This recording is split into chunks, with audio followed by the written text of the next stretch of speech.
Didetikan ya wis. Oke, bismillahirrahmanirrahim. Assalamualaikum warahmatullahi wabarakatuh. Anak-anakku kelas 12 IPS 1 dan 2. Oke, materi kita semester 2 ini sebenarnya sudah kita cicil di yang kemarin ya. Ternyata berhubung kalian itu memperhatikan dengan baik, kemudian Bu Indah juga bisa menyampaikan materi secara maksimal, bisa gaspol, terus kita tinggal di bab 6. Masya Allah, terus selesai. Nah, di bab 6 ini apa sih materinya?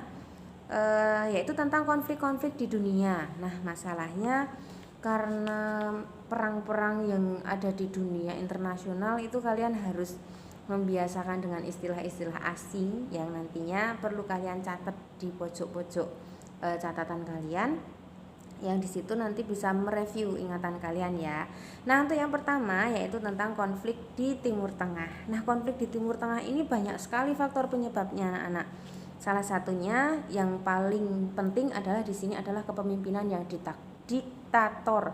Nah, kepemimpinan yang diktator ini menyebabkan rakyat itu pengen banget melengsarkan siapa yang sedang memimpin pada waktu itu. Nah, selain pemimpin yang diktator itu juga ada ideologi keagamaan dan ideologi politik yang kompleks. Maksudnya ideologi ini macam-macam nanti ora ono sing dianggap sesuai. Nah, terus berubah-ubah sehingga tidak ada pendirian bagi sebuah negara tersebut. Nah, untuk yang kedua yaitu adanya konflik antar masyarakat yang tinggi. Wes masyarakat ini beda-beda apa nih jenengane suku beda, kemudian kepercayaannya juga beda, Syiah, Syuriah itu juga sudah beda. Nah, ini di Timur Tengah macam-macam ya. Apalagi ada perbatasan yang tidak jelas, ini juga menyebabkan satu dengan yang lain wilayah ini saling merebutkan. Nah, apalagi kayak akan minyak wilayahnya. Nah, kalau kayak akan minyak tentunya juga jadi rebutan kan. Nah, ini potensi alam yang dimiliki menjadi rebutan. Nah, kemudian ada ketimpangan ekonomi itu adanya perbedaan ekonomi yang tidak seimbang antara wilayah satu dengan wilayah yang lain, sehingga wilayah yang kuat ini ada kemungkinan besar menguasai wilayah yang ekonominya lemah, seperti itu. Kemudian juga ada perebutan kekuasaan. Nah, dari beberapa faktor pendorong tadi diantaranya muncullah sebuah konflik yang pertama, yaitu sering kita dengar dengan perang Teluk ya. Kenapa sih kok disebut perang Teluk? Nah, perang Teluk ini ada dua fase yang besar, yang diantaranya adalah perang Teluk 1 dan perang Teluk 2. Walaupun nanti ada kelanjutan di perang Teluk 3, tapi diutamakan yang perang Teluk 1 dan 2 karena ini besar pengaruhnya dan menyebabkan perang-perang yang lain ya. Oke, untuk yang pertama adalah perang Teluk 1. Perang Teluk 1 ini terjadi antara Irak dan Kuwait. Nah, sebelumnya Irak dan Iran ini kan pernah berperang sampai bertahun-tahun, yang akhirnya Irak yang mengalami pailit atau Irak yang mengalami kemerosotan ekonomi. Nah, kenapa kok di perang Teluk 1 ini Irak kemudian menyerang Kuwait? Karena Irak ini butuh sekali negara petrodolar. Negara petrodolar itu negara yang punya penghasil minyak yang tinggi. Nah, petroleum, petro itu artinya minyak, dolar itu uang ya, minyak sebagai penghasil uang. Negara petrodolar. Nah, digunakan sebagai sumber utama untuk mendukung perekonomiannya. Jadi Kuwait ini yang kaya akan minyak dikuasai oleh Irak.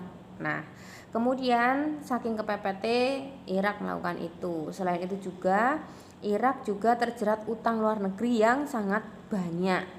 Nah, dengan siapa Irak utangnya? Yaitu dengan Arab Saudi dan juga Kuwait. Nah, ini negara sing utangi malah justru diserang ya.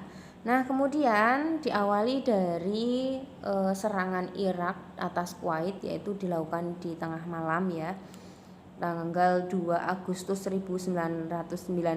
Ini secara resmi terang-terangan menginvasi Kuwait dengan membombardir Kuwait City. Nah, akhirnya perlawanan angkatan bersenjata Kuwait ini kewalahan ya kan, karena Irak kan negara yang besar dengan kekuatan yang besar, sehingga Kuwait ini mencari bantuan kepada siapa? Tentunya kepada Amerika Serikat. Dan akhirnya 7 Agustus ini Amerika Serikat bersama PBB ini menjatuhkan embargo ekonomi atas Irak, dan akhirnya Amerika juga mengirimkan bantuan-bantuan untuk Irak. Kemudian selain itu juga diikuti oleh negara-negara yang lain. Wah, masak ke Kuwait, memberikan bantuan kepada Kuwait. Di antaranya adalah Arab, Afrika Utara. Kemudian juga ada bantuan dari Eropa ya, Inggris, Prancis, Jerman. Asia juga membantu, yaitu negara Bangladesh dan juga Korea Selatan. Nah, kemudian di sini ternyata Irak juga masih tetap kuat, dan akhirnya Kuwait di sini bisa menghalau serangan Irak, tetapi tidak sepenuhnya karena hanya mengandalkan bantuan dari negara-negara yang lain tadi.